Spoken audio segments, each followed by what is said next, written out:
Vamos a ir al Evangelio de Juan, al capítulo 4, donde hemos estado estudiando y estamos entrando hoy en este capítulo. La semana pasada fue el primer sermón que dimos en este capítulo 4, la primera enseñanza. Y la semana pasada estuvimos, ¿verdad?, viendo la alta crítica que había en el señorío del Señor, como Dios, como el Curios que nosotros podemos ver en la Biblia, que la Biblia nos describe de que Jesucristo fue el Señor, el Curios, igual que Dios, en lo mismo, en el mismo nivel. Algunos por diferentes razones, ¿verdad?, no lo quieren considerar así, critican este título, lo critican y hacen al Señor menos. Y yo creo que esto es por el pecado, porque el hombre no quiere que nadie esté sobre él. El pecador no quiere que nadie esté sobre él. No queremos estar sujetos, es nuestra naturaleza. Y también después vimos también el bautismo, que también es a veces criticado en algunas formas. Hablé un poquito de él, ¿verdad? El bautismo de los niños, el bautismo de los adultos, el bautismo en agua, ¿verdad? No entré muy profundo en ello porque podemos estar aquí por un buen tiempo, quizás un mes, hablando de lo que el bautismo es. Pero es muy criticado hoy en tiempo. Algunos no creen que lo necesitan, algunos creen que lo necesitan. Algunos creen que el bautismo salva. La Biblia nos enseña que el bautismo no salva. El bautismo no salva, nosotros sabemos esto, ¿verdad? Porque la salvación viene de Dios, es divino, viene de lo alto, es Dios el que da este precioso don de la salvación. Y el bautismo es algo que nosotros hacemos aquí en señal de que somos salvos por la gracia del Señor. Es un señal como algo como la circuncisión fue para los de Israel. Los hombres fueron circuncidados y eso significaba que ellos eran del pacto de Dios. Así también el bautismo es un señal y por eso muchas veces, en muchos casos, hay muchas iglesias que bautizan a sus niños. Les di una breve historia por qué razón se empezaron, ¿verdad?, a bautizar a los niños. Les estaba dando una poca historia, no mucho, ni fechas, ni nombres, ni nada de eso. Pero esto es lo que empezó a acontecer. Los niños empezaron a morir en la infancia, en la niñez, no eran bautizados y los hermanos se preocuparon por eso y decían, ¿qué va a pasar con la alma de esa criatura? Entonces esto lo llevaron a la iglesia y aquí es donde empezaron a surgir estas cosas. Y también les hablé que también el bautismo, cuando un niño se bautizaba en su infancia, era rápidamente registrado en la iglesia, ya que el Estado y la iglesia eran uno. En ese tiempo, la iglesia tradicional y el Estado eran uno. Entonces todos los niños que eran bautizados estaban registrados y están todavía registrados. Y eso tenía un grande significado. Ahora, ya que el Estado y la iglesia están separados, no tiene tanto significado. Pero eso antes sí tenía un grande significado. Y el problema a veces surgía de qué es de estos niños que no iban a ser bautizados, qué iba a pasar con ellos, ¿verdad? Y la iglesia por mucho tiempo, la iglesia luchó para llegar, ¿verdad?, a lo que la Biblia nos enseña. Y siempre así ha pasado. Vienen generaciones, pasan tiempos, vienen siglos diferentes y tenemos que buscar otra vez lo que las Escrituras nos están enseñando. Ahora vamos a darnos cuenta de otra crítica, vamos a darnos cuenta de la crítica de los judíos, ¿verdad? Cuando ellos criticaron a los samaritanos y vamos a ver su origen, por qué ellos criticaban a los samaritanos. Y también vamos a ver otra cosa vamos a ver el kenosis, ¿verdad?, de Cristo, el kenosis de Cristo donde el Señor se despojó de siendo Dios y vino a ser siervo. Esto también es algo muy interesante que nos va a enseñar este capítulo. Y vamos a estar aquí, ¿verdad?, este domingo y quizás el otro también. Vamos a hablar del kenosis y vamos a hablar un poquito de la encarnación de Él. Esto es algo muy importante para que nosotros podamos entender un poquito más lo que esto significa. Y vamos a ir aquí a Juan, al capítulo 4, y vamos a leer aquí, ¿verdad?, en el versículo 1 al 6. Y nos podemos poner en pie y vamos a leer aquí en las Escrituras. En el capítulo 4 del Evangelio de Juan, versículo 1 al 6. Cuando lo tengan, hermanos, podemos ponernos en pie y vamos a leerlo en el nombre del Señor. Cuando pues el Señor entendió que los fariseos habían oído decir, Jesús hace y bautiza más discípulos que Juan, aunque Jesús no bautizaba sino sus discípulos, salió de Judea y se fue otra vez a Galilea, y le era necesario pasar por Samaria. Y vino pues a una ciudad de Samaria llamada Sicar, junto a la heredad que Jacob dio a su hijo José. Y estaba ahí el pozo de Jacob. Entonces Jesús, cansado del camino, se sentó así junto al pozo. Era como la hora sexta. Podemos tomar nuestros asientos. Le fue necesario al Señor pasar por Samaria. Cuando leemos este capítulo en este Evangelio de Juan, nos vamos a dar cuenta de que le fue necesario al Señor pasar por Samaria. Esto lo hallamos en el versículo 3 al 4. Los judíos no fueron mestizos, mas los samaritanos sí fueron mestizos. Los judíos adoraban en Jerusalén y los samaritanos, ellos adoraban en el monte Gerizim. Ahí era el lugar donde ellos adoraban a Dios. Pero acordémonos bien que ellos eran mestizos, ¿verdad? De otras culturas ellos tenían en su sangre, mas los judíos eran la raza del Señor, la raza de Judá. Los samaritanos eran residuos de las 10 tribus que había en el norte. Y los judíos no fueron del norte, ellos fueron de Judá, los que fueron llevados a Babilonia. Las 10 tribus que habían quedado, hermanos, ahí eran muy poco, eran débiles. Y cuando se dieron cuenta, que vamos a ver hoy en esta mañana, cuando se dieron cuenta que eran muy pocos y muy débiles, el rey que los había conquistado y llevado en el cautiverio, trajo de otras naciones a otros para poblar ese lugar. Y esto por esa razón hubo este conflicto entre Samaria y los judíos. También hubo conflicto entre Galilea también, los de Galilea y los judíos también.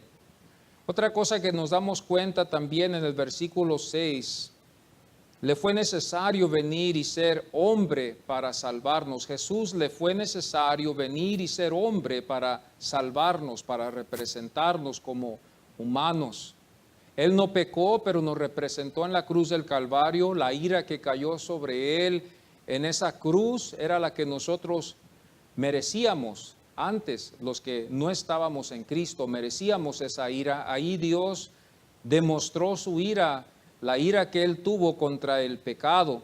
Y por eso Cristo Jesús vino sin mancha, no pecó Él, fue a la cruz por nosotros, inocente de ese castigo, Él fue a la cruz. Jesús vino como hombre, pero nunca dejó de ser Dios. Jesús vino como hombre, pero nunca dejó de ser Dios. Dios vino en forma de hombre. Esta es la doctrina que nosotros creemos, lo que la Biblia nos enseña. Dios vino, se hizo hombre para representarnos a nosotros. 100% hombre y 100% Dios. Y esto es lo que vamos a estar viendo hoy en esta mañana un poquito más. Y vamos a tratar de entender esto. Cuando nosotros nos damos cuenta de esto, lo vemos en Juan en el capítulo 3, versículo 3, donde dice, salió de Judea y se fue otra vez a Galilea. El plan de Jesús era de regresar a Galilea. Y yo hago la pregunta, ¿por qué? Los discípulos de Juan estaban con dudas de que bautizaba y todos venían a él. Estaba creciendo el número con el Señor. Y con Juan ya estaba disminuyendo. Él dijo, él tiene que ser exaltado y yo tengo que menguar, dijo Juan el Bautista. Entonces esto es lo que empezó a acontecer. Como por eso los fariseos también al otro lado decían, Jesús hace y bautiza más discípulos que Juan. Por eso nosotros vemos aquí en este capítulo 3, en este versículo 3 y 4, donde dice, salió de Judea y se fue otra vez a Galilea y le era necesario pasar por Samaria. Habían diversas rutas, hermanos, para ir a Galilea. Muchos judíos preferían cruzar el Jordán y viajar por el lado oriental que pasar por Samaria. Así tan grande era el odio. El viaje era más largo, pero lo hacían para evitar a los samaritanos. Samaria estaba habitada por una mezcla de gente, residuos, parte que quedó de las tribus norteñas que habían sido llevadas cautivas cuando Israel cayó. Y yo hago la pregunta, ¿cuándo fue esto? Esto fue cuando la destrucción del reino de Israel en el año 722 antes de Cristo, 722 antes de Cristo. Los que quedaron, los que fueron llamados samaritanos, tuvieron el Pentateuco. Esto es lo que ellos quedaron. Ellos quedaron con el Pentateuco y tenían también una parte del culto del Señor. Como les estaba diciendo, ellos adoraban en este monte Gerizim y los judíos adoraban en Jerusalén, donde originalmente la Biblia nos enseña el Señor les había indicado a ellos estar. Cuando estas tribus se dividieron y las 10 tribus se quedaron en el norte y se convirtieron en enemigos del sur, ellos decidieron hacer Samaria la capital y decidieron también hacer este monte Gerizim un lugar donde ellos iban a adorar. Y los de Judá se quedaron al sur y quedaron ellos todavía con Jerusalén. El temor era del rey del norte, era de que no quería que los del norte fueran hacia el sur y se fueran al lado de los del sur, porque él iba a perder poder. Entonces él les dijo, yo les voy a edificar un lugar aquí a ustedes para que ustedes también adoren al mismo Dios, pero no va a ser en Jerusalén, ahora va a ser en este monte y aquí ustedes pueden adorarlo. Y ellos empezaron a hacer un culto a ellos, empezaron a levantar ídolos y empezaron ellos a entrar en la idolatría y en el paganismo. Aquí es donde empieza la división del sur, del norte, cuando el Señor se disgustó con el rey Salomón. ¿Se acuerdan ustedes? Vamos al Antiguo Testamento y vemos nosotros que se disgustó el Señor con Salomón por el pecado, por lo que él había hecho. Y el Señor dividió ese reino. Y antes, cuando era uno, nomás era un rey, un reino, pero cuando Salomón murió se dividió y se hizo 2 reinos, y el norte era enemigo del sur y el sur era enemigo del norte, y habían 2 reyes y habían 2 lugares donde se adoraba. Y el lugar que el Señor había escogido para este pueblo adorar iba a ser Jerusalén, no iba a ser Samaria. Pero por el pecado, otra vez, vemos aquí que el hombre decide hacer su lugar, cómo adorar a Dios y el lugar donde adorarlo, que era este monte Gerizim. Esto fue con la destrucción del reino. Cuando esta destrucción vino, esto es lo que aconteció. Entonces los samaritanos tenían el Pentateuco. Ellos tenían una parte del culto, pero no era todo lo total. Por eso vamos a ver después en este capítulo cuando hay algunas preguntas que surgen de la mujer samaritana y luego después el Señor le empieza a contestar. Y esto es lo que queremos ahorita para tener una profundidad más en este capítulo y darnos una mejor idea de lo que estaba aconteciendo. Esto fue más de 700 años de perjuicios, de racismo, de una separación entre los judíos y los samaritanos. Ellos se odiaban, hermanos, se odiaban. Y solamente porque los samaritanos eran de sangre mestiza, los judíos no los podían ver, no los aceptaban, no los saludaban. Aún en sus oraciones ellos le daban gracias a Dios que ellos no habían sido samaritanos, así como también eran también un poquito también discriminaban también a las mujeres, en algún caso también en sus oraciones los judíos. Nos damos cuenta de que estas eran las oraciones de ellos, los fariseos y de los hombres religiosos en ese tiempo. Y a eso vino el Señor a salvar. Nunca hicieron en tener paz, nunca. Los samaritanos y los judíos nunca hicieron en tener paz o comunión en el templo. Nosotros nos damos cuenta de esta historia cuando vamos a Nehemías. Nehemías también nos demuestra esto. No necesitan ir ustedes hoy. Pero en Nehemías nos damos cuenta también de esto, de lo que está aconteciendo. Samaria fue la capital de las 10 tribus de Israel. Samaria fue una tierra fértil también y fuerte, aunque desde su comienzo fue idólatra con cultos paganos.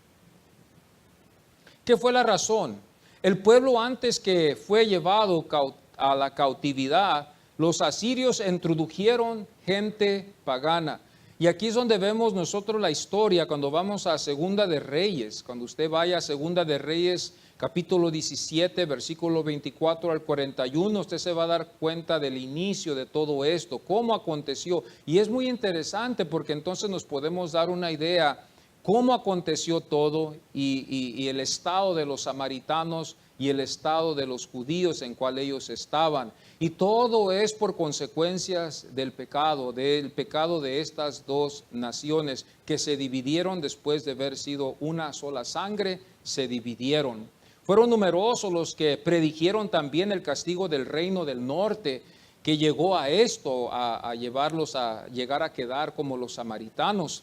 Fue dicho por los profetas de que el norte iba a ser castigado por la tremenda idolatría que había allí. El Señor, nosotros nos damos cuenta que la Biblia nos enseña que el Señor detesta la idolatría, Él detesta estas cosas, y la historia nos lo enseña siempre en la Biblia de que el Señor siempre ha detestado la idolatría. La idolatría es algo del hombre. Dios quiere que cuando lo adoremos a Él, no a un ídolo. Esto es algo que siempre ha sido muy controversial también entre la iglesia. Hemos llegado a conclusiones así a veces que aún hasta en la historia, me estaba dando cuenta ayer, es más, que la iglesia, ¿verdad?, estaba en esa controversia, qué clases de ídolos aceptaba el Señor y qué clase de ídolos no aceptaba el Señor.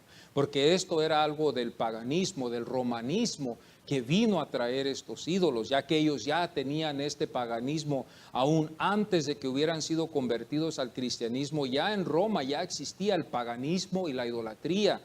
Y para ganarse esta gente se tenía que buscar cómo ganárselos para que el cristianismo no decayera ni se acabara. Entonces por esto hubo muchas discusiones, ídolos o imágenes, pinturas, qué era lo que Dios no le agradaba. Y hay una grande división. Estaba escuchando de que los romanistas, ellos sí creen de que no hay nada mal en tener ídolos y tener también imágenes o pinturas del Cristo o de su madre. Como los del occidente, ellos no creen en los ídolos, ¿verdad? Cuando se dividió esta iglesia, ellos no creen en la idolatría, sino que ellos no practican en tener ídolos en sus templos. Aún hoy, si usted va a sus templos de ellos, no tienen ídolos ellos, pero sí tienen pinturas de Cristo crucificado o de la madre de Jesús. Quizás eso no lo ven ellos mal, porque ellos no están rindiéndole homenaje a esas imágenes, a esas pinturas, ¿verdad? Esto es algo muy interesante, y esto es lo que había pasado con los samaritanos. Eran idólatras, eran paganos, y por eso los judíos detestaban esta raza, aunque era de ellos, era una parte de ellos. Ellos detestaban esto porque ellos no practicaban esto, la idolatría ni el paganismo. Fueron numerosos los que predijeron este castigo. La construcción del templo samaritano, ¿verdad?, como les estaba diciendo, fue en el monte Gerazim, cerca de Sequim, donde vamos a ver ahorita más después en esta historia que el Señor platicó con esta samaritana en Sicar. Juan 4:20, aquí es donde vemos la confirmación, donde el Señor dice: nuestros padres adoraron en este monte. Esta es la mujer samaritana diciéndole al Señor que ellos adoraban en el monte Gerazim. Dice: nuestros padres adoraron en este monte, y vosotros decís que en Jerusalén. Bueno, aquí nosotros sabemos bien que lo correcto era que Jerusalén era el lugar donde se debería de adorar y no en el monte Gerazim. Pero vemos nosotros aquí bien que la mujer no tenía muy buena teología, o vamos a decir, no tenía mucho buen conocimiento en las cosas del Señor, y el Señor la corrigió, pero no fue totalmente la discusión aquí de dónde y a dónde no. Fue el rey judío Hircano el que destruyó el templo samaritano en el año 128 antes de Cristo. Sin embargo, los samaritanos siguieron adorando a Dios como los judíos, siguieron creyendo en Dios, siguieron ellos creyendo, ¿verdad?, en el Pentateuco que ellos habían sido instruidos. De Judea a Galilea, mas fue necesario pasar por Samaria. El Señor tuvo que pasar por Samaria, y nos damos cuenta que ese odio que estaba acumulado en los corazones de estos judíos no estaba en el Señor. Esa es una de las cosas que nos indica que el Señor no tuvo pecado. Porque nos damos cuenta que Él fácilmente pudiera haber seguido la costumbre de su pueblo, pero nos damos cuenta que no hubo odio ni hubo racismo en el Señor, ¿verdad? Como nos enseña la Biblia, que sin pecado, sin tacha, Él pasó por Samaria. Los judíos no pasaban por Samaria, ninguno de ellos pasaba por Samaria. Preferían ellos irse por la ruta larga a llegar a Galilea que pasar por Samaria. Pero el Señor, nos damos cuenta que en su corazón no hubo racismo, ni hubo odio en contra de los samaritanos. Jesús y sus discípulos habían salido de Judea y era necesario, ¿verdad?, salir de ahí por lo que estaba aconteciendo. Estaba ya aconteciendo estas cosas de que los fariseos ya tenían ellos en sus mentes de saber quién era ahora Jesús, qué significaba ahora su bautismo. Y los discípulos de Juan también estaban también muy disgustados también en el crecimiento que estaba surgiendo en el lado de Jesús con sus discípulos, que el número estaba creciendo y el número de Juan estaba disminuyendo. Y yo admiro lo de Juan porque Juan el Bautista nos demuestra él que él sabía el plan de Dios y que él iba a aceptar eso, aunque iba a haber crecimiento, no tuvo envidia, conoció el plan del Señor y dijo que él tenía que menguar. Juan reconoció que él tenía que menguar y que el Señor era el que tenía que ser enaltecido. Jesús y sus discípulos habían salido de Judea. Jerusalén era la ciudad principal de los judíos. Tenemos que siempre darnos cuenta de eso. No era Samaria, no era Galilea, era, hermanos, Jerusalén, Judea. Jerusalén fue el lugar de adoración para los judíos. Jerusalén había sido el lugar que Jehová escogió para ellos. Cuando nosotros nos vamos al Antiguo Testamento en Deuteronomio, nos damos cuenta que Moisés les dice, el lugar que Dios escoge, ahí en ese lugar es donde ustedes van a adorar. Pasó muchas cosas en el tiempo, en el transcurso, ¿verdad? En el tiempo, pero llegaron ellos a adorar a Dios en ese monte que ellos, ¿verdad?, llaman Sión. Allí es donde ellos edificaron su templo, allí es donde fue puesto el tabernáculo antes de edificar el templo, y ahí es donde ellos adoraron, y allí todavía es el lugar donde ellos creen que debe de adorarse al Señor. Yo estaba hablando la vez pasada con mi hermanito Alex también, y es muy interesante que nosotros vemos la destrucción del templo 30 años después de que el Señor había muerto y resucitado y ascendido al cielo. Nos damos cuenta que el templo de Jerusalén fue destruido 30 años después de que el Señor había muerto, resucitado y ascendido al cielo. Y desde entonces esta nación no ha podido levantar un templo. El deseo está y el plan, el material, el dinero, pero Dios les ha puesto algo ahí para que ellos no hagan ese templo todavía. Y ya han pasado siglos que no se ha podido hacer esto. Dios en su grandeza está demostrándole algo a este pueblo, aunque este pueblo no lo entiende. Y la vez pasada yo estaba hablando con mi hermano Alex y le estaba yo compartiendo con él hace tiempo atrás de que es muy interesante de que ese templo no se ha podido levantar, pero que sí el nombre de Cristo Jesús se ha podido predicar en todo lugar y en toda nación. Es muy interesante si ponemos a reflexionarnos en eso, que desde entonces no se ha podido. Quizás si se hubiera levantado eso, quizás iba a crear una clase de confusión. Es muy interesante también cuando el Señor les dijo a estos judíos, a su raza, les había dicho que no iba a quedar piedra sobre piedra y que iba a quedar destruido ese templo. Aquí es donde vemos nosotros que la palabra de Jesucristo se confirmó. Entonces nosotros nos damos cuenta también que Jesús salió de Judea camino hacia Galilea. El plan era de ir, hermanos, a Galilea, no de ir a Samaria. Pero yo creo que todos nos podemos dar una idea que el camino era largo, no había automóviles, no había aviones, no había trenes, ellos no usaban los caballos, ¿verdad? Ellos caminaban y el camino era caloroso, largo, cansado y casi puro desierto. Entonces tiene sentido de que él haya parado por un tiempo ahí en Samaria y tomar un descanso para después seguir a Galilea. Pero el plan era de regresar para atrás a su tierra donde él había sido criado.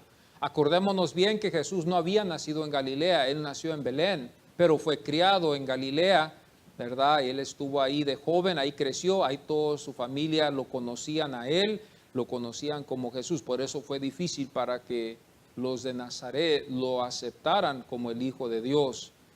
Galilea también es muy interesante porque lo vemos también en el Antiguo Testamento. Cuando usted va al Antiguo Testamento, como cuando iban a repartir ya las tierras, y Josué iba a repartir las tierras a este pueblo y apenas habían entrado después de la conquista en Canaán. Nos damos cuenta que en Josué 27 se habla, ¿verdad?, de Galilea, ¿verdad? Se declara Galilea, y también aquí en Primera de Reyes 9:11 también, en lo mismo también se declara otra vez Galilea. Galilea ya tenía tiempo. Estábamos hablando de Samaria, ¿verdad?, que estaba una raza mestiza, judía, pero ahora vamos a hablar un poquito de Galilea.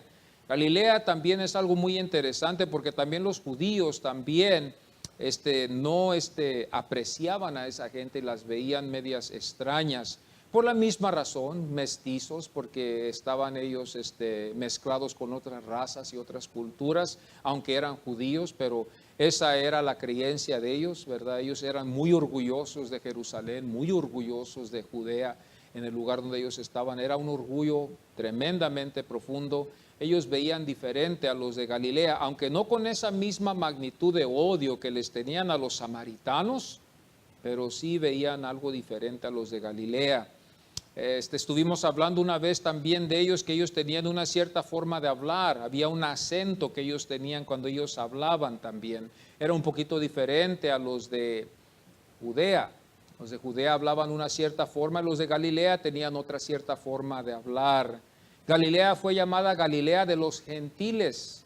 Cuando nosotros vemos esto, lo podemos ver en Isaías 9:1, donde dice, en Galilea de los gentiles.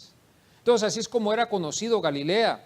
Mateo 4:15 dice Galilea de los gentiles. Otra vez se vuelve a confirmar esto, que en Galilea había gentiles, y no se diga en Samaria.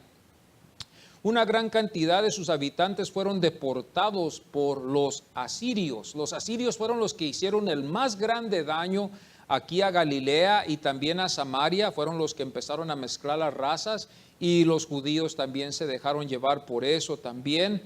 Esto lo hallamos en Segunda de Reyes 15:29, donde Tiglat-Pilsar, conquistador que había en ese tiempo, que Dios había permitido conquistar, Tiglat-Pilsar los llevó cautivos a ellos. Era un asirio, eran crueles esos hombres. Cuando vemos la historia de ellos, cómo los trataron tan mal, los trataban peores que animales.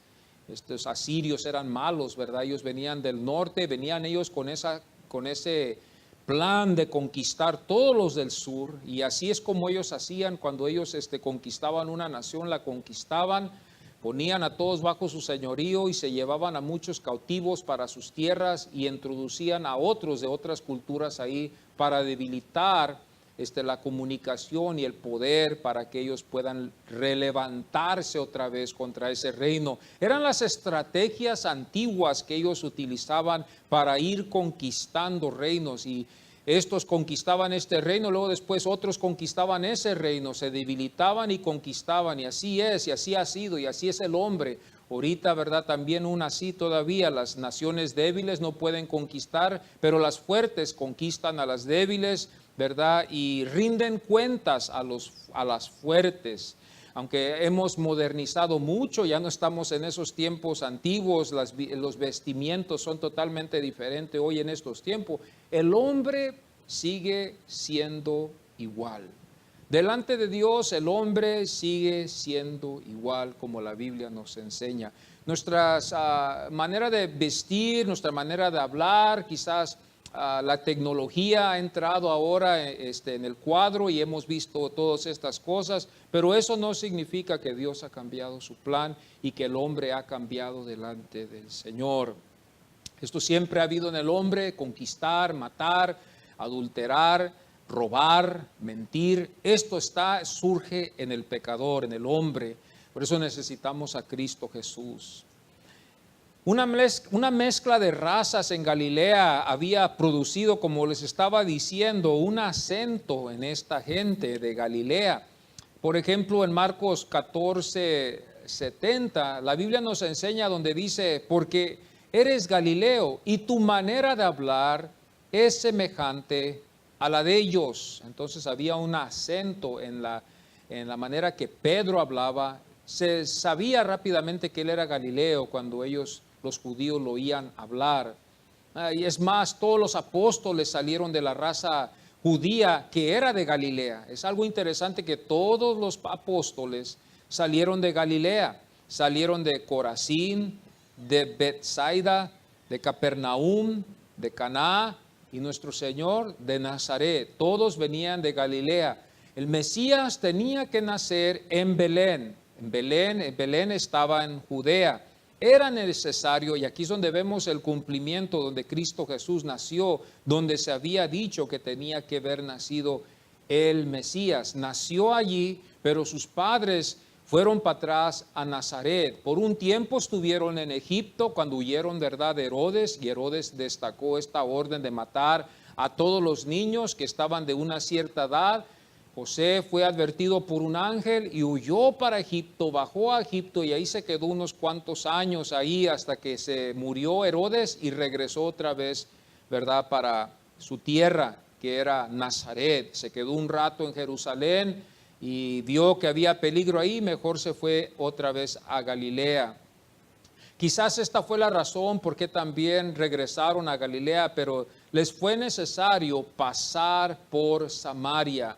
Una de las cosas que podemos ver aquí, ¿verdad?, que esta quizás haya sido la razón que ellos regresaron para atrás a Galilea, porque esa era la tierra donde ellos eran, donde sus familias estaban, donde sus esposas, los que estaban casados, quizás como Pedro, allá estaba su esposa, allá estaban sus hijos, y su madre también, la madre de Jesús también, su suegra, la suegra de Pedro, estaban en Galilea, iban a regresar para atrás al lugar donde estaba más seguro, y por esa razón ellos iban a regresar para atrás a Galilea, pero tenían que cruzar por Samaria. Pero aquí lo que la Biblia nos está demostrando más que todo, que debemos de ver, es que no había odio en el corazón de Jesús. No había racismo en el corazón de Jesús para haber dicho, vamos a mejor irnos por el camino largo para llegar a Galilea, como todos los otros judíos acostumbran. ¿Verdad? Él podía haber dicho eso, ¿verdad? O ese lugar para que todos ellos pudieran haberlo hecho, pero mejor ellos decidieron pasar por Samaria. Juan 4:5 dice, vino pues a una ciudad de Samaria llamada Sicar, junto a la heredad que Jacob dio a su hijo José. La ciudad iba a ser Sicar, donde Jesús iba a llegar. Sicar se identifica con Sequim. Sicar, Sequim es la otra que se puede identificar. Jacob compró este terreno y Jacob era algo también de orgullo para los samaritanos también, porque Jacob era un patriarca. Él era el patriarca de ellos como Abraham. Pero Jacob fue el que le dio el nombre Israel. ¿Se acuerdan ustedes de esto? Y de ahí es donde esta nación recibió su nombre Israel, ¿verdad? Cuando Jacob luchó con Dios.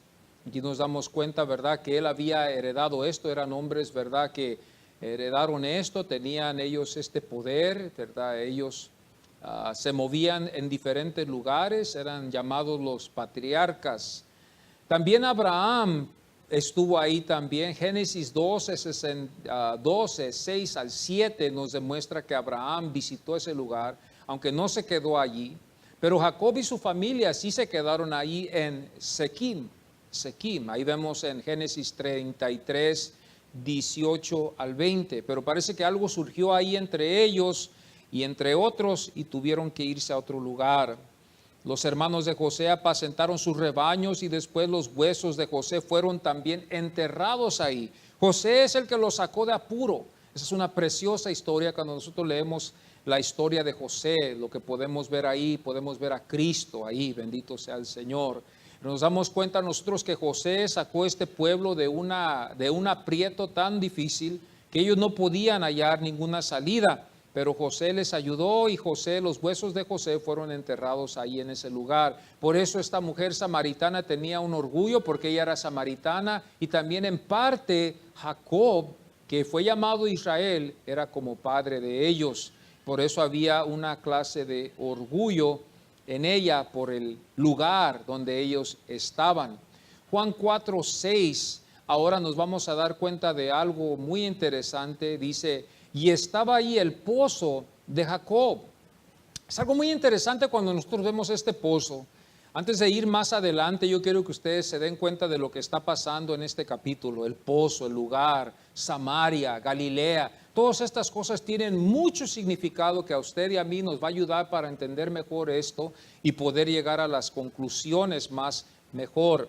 El pozo de Jacob estuvo y tuvo agua. Eso es algo muy interesante, que por mucho tiempo, muchos años, existía ese pozo. El agua como hoy fue sustento. En lo espiritual podemos ver este capítulo 4 también, que cuando se trata de la agua de vida, la agua que trae vida, era el sustento y es el sustento. Por ejemplo, hoy en este día tan caloroso, a todos nos va a dar ese deseo de tomar agua, porque va a haber sed más después. Vamos a querer tomar agua con hielo, es el sustento, pero ¿qué tal si no hubiera agua? Nos íbamos a morir. Si no hubiera agua, nos muriéramos. Por eso el agua es tan importante que a veces debemos de darle gracias a Dios, yo creo hasta por el vaso de agua que tomamos todos los días, porque hay lugares donde no hay agua, hermanos. Hay lugares donde el agua está mala. Hay lugares donde no pueden tomar agua como nosotros. A veces tiramos tanta agua, a veces se desperdicia tanta agua. Hay naciones donde no hay agua así, no pueden desperdiciar el agua y tienen que medir los vasos, medir todo lo que se usa, porque se va a acabar el agua y no va a haber agua para mañana. Entonces la agua era muy importante, era algo que si no tenías agua te ibas a morir. Y este es un tema muy interesante también en el capítulo 4, cuando se va a tratar de agua terrenal con la agua espiritual que el Señor le va a ofrecer a esta mujer. Porque la agua natural da vida, pero esta agua espiritual que el Señor le iba a ofrecer a ella también iba a dar vida, pero no al cuerpo, sino al cuerpo espiritual para tener vida eterna. Por eso, así como el cuerpo necesita agua y todos sabemos que necesitamos no sé cuántos vasos de agua cada día, así también el cuerpo espiritual necesita agua y el único que la tiene es el Señor. La agua era importante para la vegetación, fíjense. La agua era importante para los animales. La agua era muy importante para cocinar. Las mujeres que cocinaban necesitaban agua para darle a sus niños. Todas estas cosas eran importantes y en Samaria era como un desierto. El agua era muy valorosa, era de mucho valor, y este pozo que había dejado aquí Jacob era de un gran valor. La agua estuvo en el pozo y fue por muchos años el sustento para los samaritanos. El agua era subida de lo profundo. Imagínense qué tan fresca salía el agua, era como de 30 metros de profundidad. Cuando el agua salía, salía fresca, salía helada. Y cuando el Señor estuvo ahí, esta mujer samaritana se había presentado ahí para sacar agua con su tinaja. Nos damos cuenta que el Señor, dice la Biblia, que estaba cansado porque era la hora sexta, la hora sexta. La agua que estuvo era de 30 metros de profundidad, fue como un manantial. Era un manantial que se llamaba el manantial de Jacob. Para las gentes de ahí, de esa área, y también para los animales ahí. El Señor supo dónde ir, dónde sentarse y dónde esperar que una buena persona viniera y cuando sacara agua le diera también a él un poco de agua. Aquí es donde viene la humanidad del Señor. A veces reflejamos mucho en la divinidad del Señor, que Él fue Dios, Él es Dios, Él está a la diestra del Padre, Él tiene todo poder, toda autoridad. Pero ahora vamos a ver también esta parte que es muy crítica, la parte humana del Señor, que Él fue hombre como usted y como yo.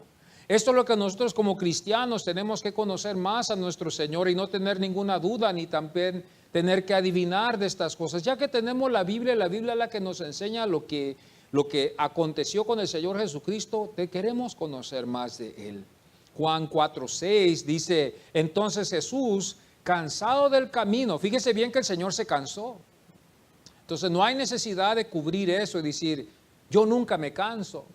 Y decir, nunca se me acaban a mí las fuerzas, a todos se nos acaban las fuerzas, al Señor se le acabaron las fuerzas y Él es el que nos iba a representar en la cruz. Dice la Biblia que estaba cansado del camino y lo que a mí me interesó mucho también es que Él estaba cansado, estaba tan cansado que quiso sentarse y los discípulos que estaban con Él, como eran sus discípulos, ellos fueron a comprar comida. Después de haber caminado, Jesús se cansó, como usted, imagínese, caminando en un desierto, no había agua, subiendo montañas, en un piso, en una tierra tan caliente, ¿verdad? Que traspasaba aún las sandalias de ellos y quemaban los pies de ellos. Caminaban ellos por muchas millas hasta que llegaron ahí a Samaria. Y cuando el Señor llegó ahí, llegó cansado. La palabra cansado es kopeao. Es en el griego que significa koeao, fatigado, falto de fuerzas. Esa palabra cansado no nomás significa que estaba cansado, sino falto de fuerzas, fatigado. ¿Cuántos de nosotros no nos hemos sentido a veces fatigados por el calor, fatigados por el trabajo, fatigados por el quehacer, aún hasta a veces fatigados por los problemas? Y cansados nos hallamos en un lugar.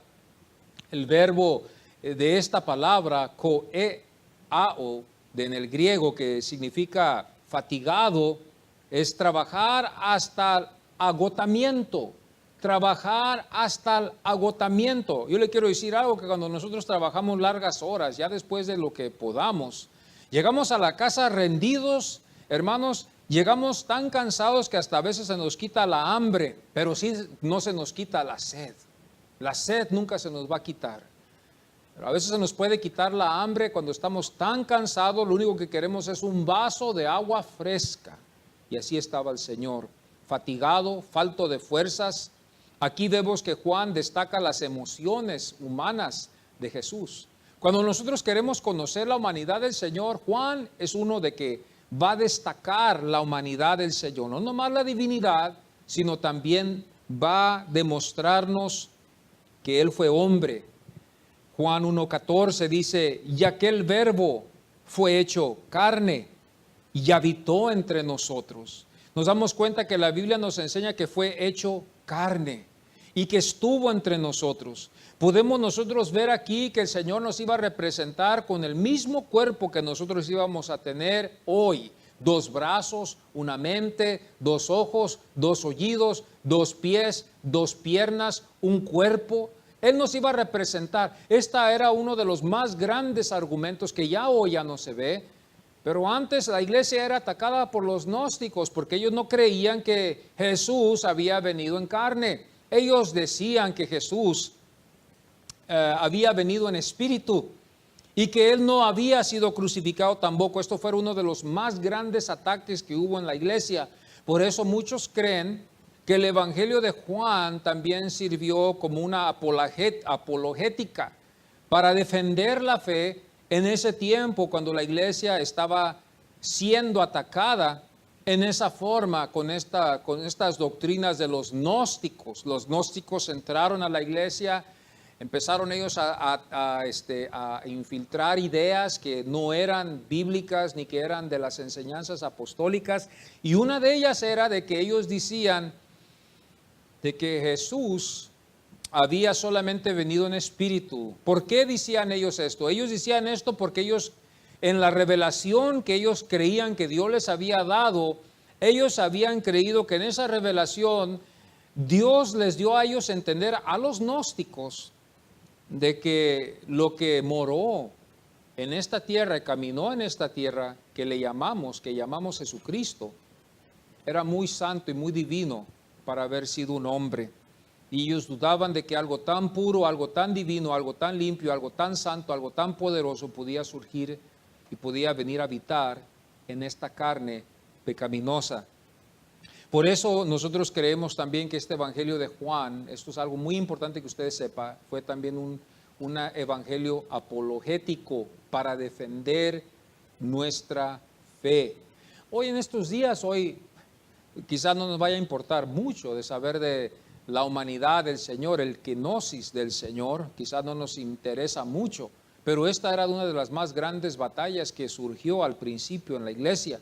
Y es muy importante que nosotros también veamos que Jesucristo fue 100% hombre y 100% Dios. Las dos habitaron en ese cuerpo de Jesucristo, Dios y el hombre. 100% hombre para representar a todo hombre y a toda mujer. Nosotros no sabemos que la Biblia nos enseña que la mujer vino del hombre y ahí el hombre iba a representar a la mujer cuando él iba a ir a la cruz. La mujer vino del hombre, de su costilla, y ahí es donde el hombre iba a representar a la mujer en Cristo, en su cuerpo. Y luego vemos a Dios, que Dios es el único que puede salvar. Hubo una redención en esto también, porque vemos ahí que Dios nos redimió por medio de su Hijo. Y Dios no comparte su gloria con nadie. Esto es algo bíblico, amados. Por eso nosotros cuando leemos la Biblia entendemos estas cosas bien, lo que Dios es, lo que Dios no es. Porque la Biblia nos describe para los que estamos conociendo al Señor, la Biblia nos enseña, ese libro que podemos confiar, que nos enseña quién es Dios, quién es Cristo, quién es el Espíritu Santo, qué es lo que nosotros debemos de ser. Juan 12:27 dice, ahora está turbada mi alma, ¿y qué diré? Este fue Jesús. Juan 12:27, ahora está turbada mi alma, ¿y qué diré? ¿Y qué diré? El Señor tuvo alma y fue humano, igual que usted, igual que yo. Juan 13:21 dice, habiendo dicho Jesús esto, se conmovió en espíritu. Se conmovió en espíritu. Juan 19:28, el Señor vemos otra vez que tuvo sed. Como hombre dice, tengo sed. A veces nosotros hablamos de esto, de que el Señor tuvo sed de ver un cambio, pero no es tanto el cambio. El significado de la sed que tuvo el Señor solamente nos quiere dar el significado de que Él fue hombre y que tuvo sed igual que nosotros. Es una doctrina que nosotros creemos que lo hace hombre también a Jesucristo. No es tanto la sed de ver el cambio, no es tanto la sed de ver la salvación que se divulgue en todo el mundo. No, eso no es lo que significa. Juan 19:28 lo que nos quiere demostrar es la humanidad del Señor, el kenosis del Señor, donde el Señor se despoja de ser Dios y es hombre también y tiene también sed. Sed como un hombre, como usted y como yo. Él puede relacionarse con nosotros hoy. Cuando nosotros tenemos sed, Él entiende que nosotros lo que sentimos, Dios no lo pudo entender. Antes de que Cristo viniera, Dios no podía entender la sed, no podía entender la hambre que iba a surgir en nuestros cuerpos. Dios no podía entender nuestro cansancio. ¿Por qué? Porque Él era espíritu. Pero cuando Él vino a hacerse hombre, cuando Él nació en ese nacimiento virginal, y nació, ¿verdad? Aquí, y vino aquí como hombre a nacer. Aquí es donde Él se iba a empezar a relacionar con la creación y venir a comer y a tomar agua de la que nosotros tomamos y sentir todos los desprecios. Hermano, aquí el que ha sido más despreciado, Dios, el Señor Jesucristo, se puede relacionar con usted. Él siente el dolor y sintió el desprecio, igual que los que hemos sido despreciados. Esta fue la humanidad de Jesucristo, el kenosis, el kenosis. Esa palabra kenosis significa vaciamiento, donde se vació. El término teológico usado en él relaciona la naturaleza dual.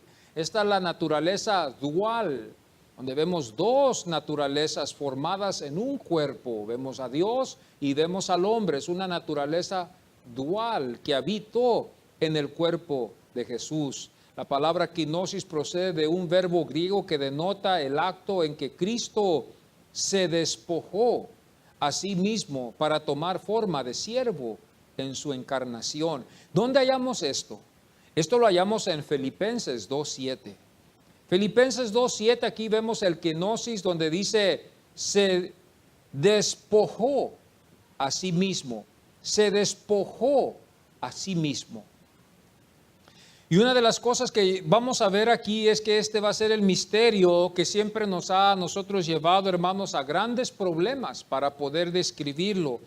Este es un misterio que ha tenido grandes problemas en explicarse. Aunque la Biblia describe su naturaleza divina y humana, no explica cómo los dos coexistían en Jesús. La Biblia nunca nos explica cómo la grandeza de Dios existió en este cuerpo y cómo todo hombre también existió. Pero damos cuenta nosotros que en Filipenses 2:7, Pablo ¿verdad? Nos enseña que Él se había despojado de sí mismo, se había despojado de sí mismo. Tuvo que ser Dios totalmente para poder salvarnos y tuvo que ser todo hombre para poder representarnos, para que hubiera sido Dios. Dios es perfecto, Dios es santo, Dios exige lo máximo. Para que nosotros podamos entender esto es que tenemos que ver que Dios es perfecto. Imagínese usted tratar con una persona perfecta y nosotros no somos perfectos, vamos a cometer un error. Si a veces escribimos una carta, vamos a ver muchas de las veces, si alguien la corrige, un maestro de gramática empieza a corregir nuestras letras y corregir cómo escribimos, va a hallar muchísimos errores. Ahora imagínese a un Dios perfecto que sabe todo, que conoce todo y exige la perfección. Aquí tenemos que hallar algo que tiene que venir de pura perfección al agrado como Dios quiere, porque Él es perfecto, Él es el que nos da el grado y como Él es perfecto, Él exige perfección. Por eso nos lleva la ley, lo que no podemos hacer nosotros ahora en Cristo Jesús lo podemos cumplir. Nadie puede cumplir la ley que Dios exige. Nos enseña que somos pecadores, que somos faltistas y la ley nadie puede salvar. El único que puede salvarnos de la ira y de la ley es el Señor Jesucristo, mismo Dios que vino aquí a la tierra a morir en la cruz del Calvario, a resucitar el tercer día como la Biblia nos enseña en el Antiguo Testamento y a ascender al cielo, a sentarse a la diestra del Padre. O sea, el Padre es Espíritu y el Hijo está a su diestra. Él es el único hombre que nos está representando en el cielo. Un hombre con un cuerpo glorificado está en gloria a la diestra del Padre. Pablo nos dice que Jesús dejó de ser, Pablo no nos dice que Jesús dejó de ser Dios cuando dice se despojó a sí mismo, sino que tomó forma de siervo. La Biblia nos enseña que tomó forma de siervo, se sujetó al plan, fue obediente, se sujetó y nos dejó a nosotros el ejemplo para seguirlo nosotros también. Semejante al hombre, se hizo siervo y nos deja el plan para que nosotros los cristianos podamos seguirlo. Juan, si bien nos muestra de que la gloria de Jesús como Hijo eternal de Dios se veló, la palabra se veló durante su encarnación, se veló. No demostró toda su gloria.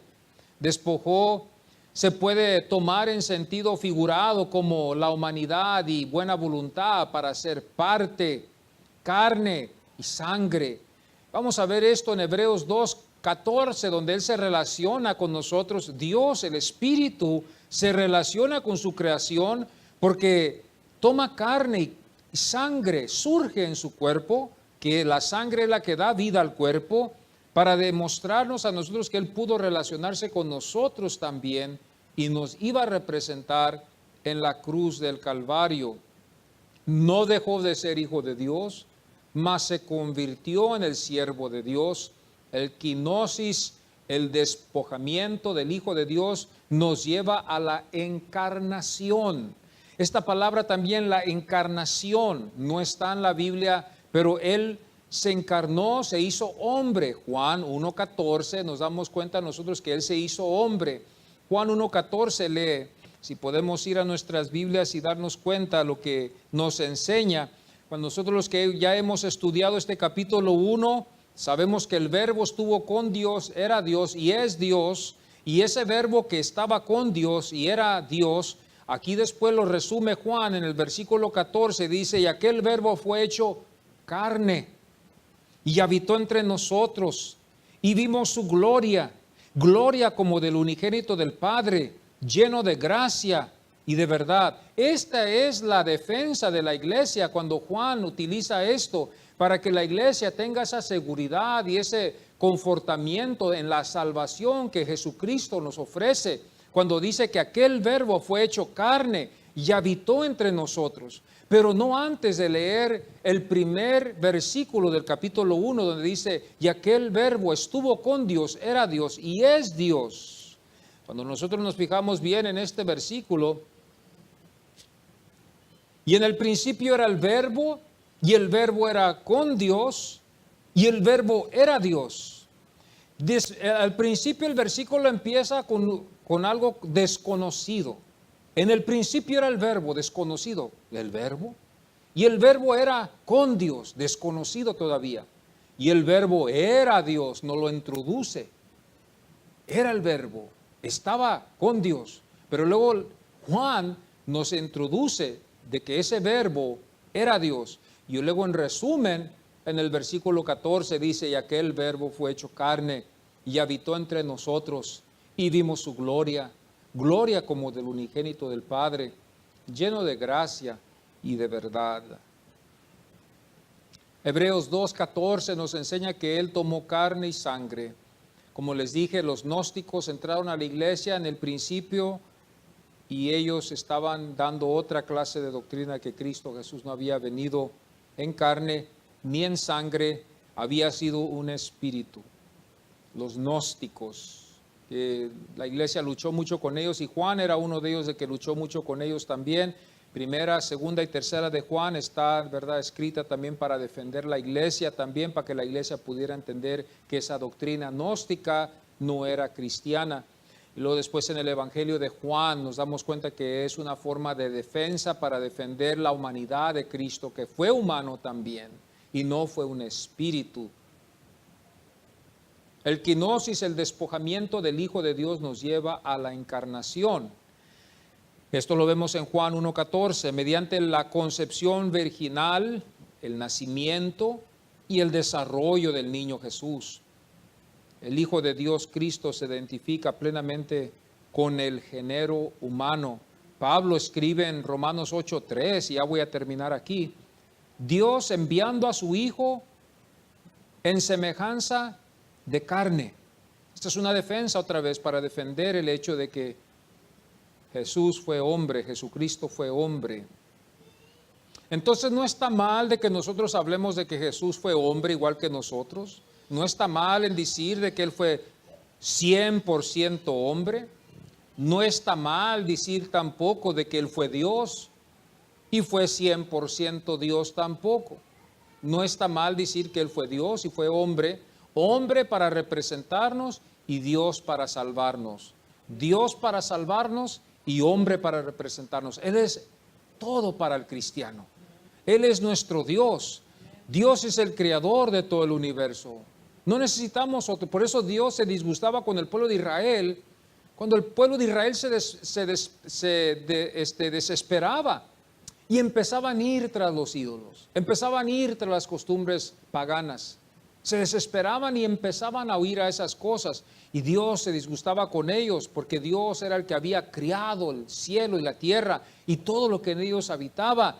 Él les había dado esa tierra, les había dado todo lo que ellos tenían, mas ellos cada vez que se desesperaban, venían tiempos difíciles, ¿qué hacían? Huían a los ídolos, huían a las costumbres paganas y Dios se disgustaba con ellos. Hebreos 4:15 dice, porque no tenemos un sumo sacerdote que no puede compadecerse, sino uno que fue, pero sin pecado.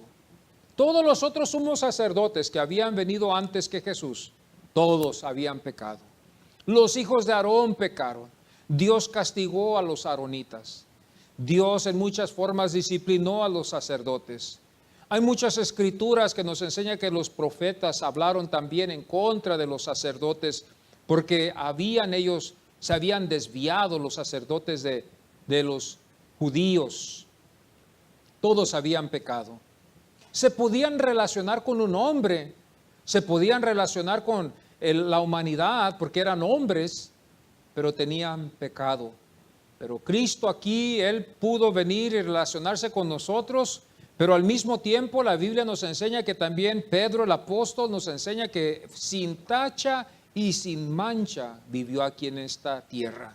Sin tacha y sin mancha fue sacerdote para poder representarnos como el gran intercesor. Nuestro sacerdote está en el cielo. Él es el que intercede por su iglesia. Y nosotros también somos real sacerdocio, nación santa. Por eso el Señor llamó a este pueblo en el Antiguo Testamento a vivir una vida santa, porque ellos eran una nación santa, un pueblo que estaba relacionado con Dios, un pueblo que tenía la bendición de Dios sobre sus vidas, mas ellos no pudieron entender eso. Pero Jesucristo por eso vino, y esto también tiene mucho sentido cuando Él dijo, yo soy la vid verdadera y vosotros sois los pámpanos. El Señor le dijo eso a los discípulos porque Israel había sido la vid. Pero cuando vamos a Isaías nos damos cuenta de que el fruto que ellos dieron eran uvas silvestres, uvas amargas, uvas que no agradaron al Padre. Por eso cuando Jesús vino le dijo a sus discípulos, yo soy la vid verdadera. Él representaba también a su pueblo, aunque su pueblo lo rechazó. Pero Él dijo, yo soy la vid verdadera. Y ustedes son los pámpanos, el fruto. Entonces aquí nos damos cuenta cuando vamos al Antiguo Testamento que el fruto que dio Israel como vid no lo dio bueno, dieron uvas silvestres, hablando de su manera de ser espiritual. Entonces a la conclusión de todo esto es algo que es muy criticado, su humanidad. Muchos no creen que vino como humano, no puede ser. Hay algunos que no creen que Él fue nuestro sustituto. Yo he tenido casos donde personas han dicho, ¿cómo pudo ser Él nuestro sustituto? ¿Cómo pudo ser el que nos representó? Pues eso es lo que nos enseña la Biblia, que Él es el que nos salvó de la ira de Dios. Y todo Dios habitó en Él. ¿De dónde yo saco esto? Vamos a Colosenses 2:9. Está la teología de Pablo. Colosenses 2:9. Porque en Él habita Dios. Todo Dios, en Él, todo Dios está en Cristo Jesús. Por eso el cristiano solamente busca a Cristo, solamente adora a Cristo, el Padre, el Hijo y el Espíritu Santo. El primer capítulo de Colosenses, capítulo 1, versículo 19, también dice, por cuanto esto es lo que agradó al Padre, que en Él habitase toda la plenitud. Toda la plenitud. Una vez le dijo a Pedro, el Señor le dijo a Pedro, Pedro, ¿es que tú no sabes que yo puedo enviar una legión de ángeles aquí? Entonces el Señor no demostró lo que Él podía haber demostrado. El Señor podía haber hecho muchas más cosas que Él hizo, pero Él hizo solamente ciertas cosas para demostrarles a ellos que Él era Dios. Caminó sobre las aguas, que nadie puede. Caminó sobre las aguas como algo sobrenatural. Multiplicó el pan para más de 5,000 hombres, no incluyendo a las mujeres y a los niños. Convirtió el agua en vino. En un tiempo donde se había acabado el vino, el Señor produjo agua en vino. Esta es la grandeza del Señor, donde Él mostró que Él era Dios a sus apóstoles, a sus discípulos, y ellos nos dan testimonio de esto para que nosotros solamente creamos en el Señor. Es todo, para que creamos en el Señor. Vamos a ponernos en pie y vamos a darle gracias al Señor porque Él vino, y vino, hermanos, para salvarnos. Yo creo que debe de haber mucho agradecimiento en nosotros, hermanos, porque cuando vemos el otro lado de la moneda, nos damos cuenta nosotros que hay ira y odio, hay ira, hay venganza, hay castigo, pero al lado de Jesús hay paz, hay gozo, hay paz con Dios, hay bendición. Dios está con nosotros, y Dios con nosotros, ahí en ese lado dice, ¿quién contra nosotros? No hay nada que nos pueda separar del Señor. Amados, una cosa que vamos a tener siempre nosotros en común, que en esta vida vamos a pasar por muchas situaciones, y vamos a pasar por situaciones difíciles en la vida, pero el Señor nos va a ayudar a los que somos suyos hasta llegar hasta el final, a estar en su gloria. Vamos a ver dificultades, vamos a ver cosas difíciles a veces venir a nuestras vidas, y no debemos de nunca acobardarnos ni pensar que Dios no está con nosotros. Si nosotros somos salvos, Dios está con nosotros y Dios nos va a sacar avante. Esa es la promesa que Dios le ha dado al que está en Cristo Jesús. Y nosotros tenemos esta promesa porque creemos lo que la Biblia nos enseña, de lo que los apóstoles nos dejaron de testimonio. Por eso yo creo que es tan importante de darle gracias al Señor, porque Él vino como hombre y tomó nuestro lugar y murió y resucitó para salvarnos. Vamos a darle gracias. Gracias te damos, Señor, en este momento, Señor, por haber venido y vernos salvados, Señor. Gracias te damos porque viniste a nacer, Señor, y te hiciste hombre. para que, Señor, nosotros pudiéramos ser salvos. Y no nomás un hombre, pero un hombre sin pecado. Un hombre que iba a venir a representarnos a nosotros en la cruz del Calvario. Estamos muy agradecidos con lo que tú has hecho, Señor, y gracias porque nos has enseñado hoy en esta mañana la importancia de que tú hayas sido hombre, la importancia de que podemos ver tu corazón, de que no hubo odio, Señor, ni hubo desprecio para los que viniste tú a salvar, Señor. Te damos gracias, Señor, porque tú nos dejas el ejemplo en tu palabra. Gracias por tu palabra, gracias que tenemos tu palabra, Señor.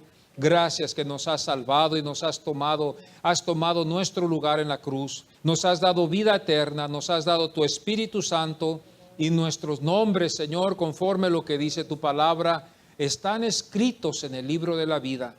En este momento, Señor, otra vez, Señor, encomendamos nuestras vidas. Yo encomiendo mi vida a ti, Señor, siempre, y te pido que tu bendición siempre esté en mi vida. Que tú guardes mi corazón, guarda mi alma, guárdame, Señor, porque tú eres el que me has llamado, nos has llamado a los que estamos aquí. A los que tú has salvado, Señor, tú los has llamado. Es un don divino que viene del cielo que nadie puede hacer aquí, Señor. Es algo que tú escoges, tú haces, es una obra divina que nosotros no podemos tocar y no podemos tampoco despreciar, porque esto es lo que nos vamos a llevar para estar contigo por toda la eternidad. Queremos estar contigo donde tú estás, Señor Jesús. Queremos morar por toda la eternidad. Sabemos que esta vida es temporal, pero sabemos que la eternidad es para siempre. Y queremos estar en tu gozo, queremos estar en tu plenitud. Y gracias te damos porque podemos por medio de Jesucristo. Te amamos y te pedimos que nos guardes siempre, Señor. Si hay alguien hoy en esta mañana también que esté enfermo, que esté pasando por una situación difícil, te pido que tú consueles ese corazón, Señor. Que tú, Señor, tengas misericordia de estas almas, Señor, y que tú seas glorificado, Señor. Ayúdanos a tener paz en los tiempos de tribulación. Ayúdanos a tener paz cuando no sabemos qué hacer. Ayúdanos, Padre. Siempre nos has demostrado tu misericordia, Señor, y yo creo que así lo vas a hacer hasta el final. Gracias te damos nuestras vidas a ti, Señor, siempre. Gracias en el nombre de Jesucristo. Gracias, Señor. Amén. Amén.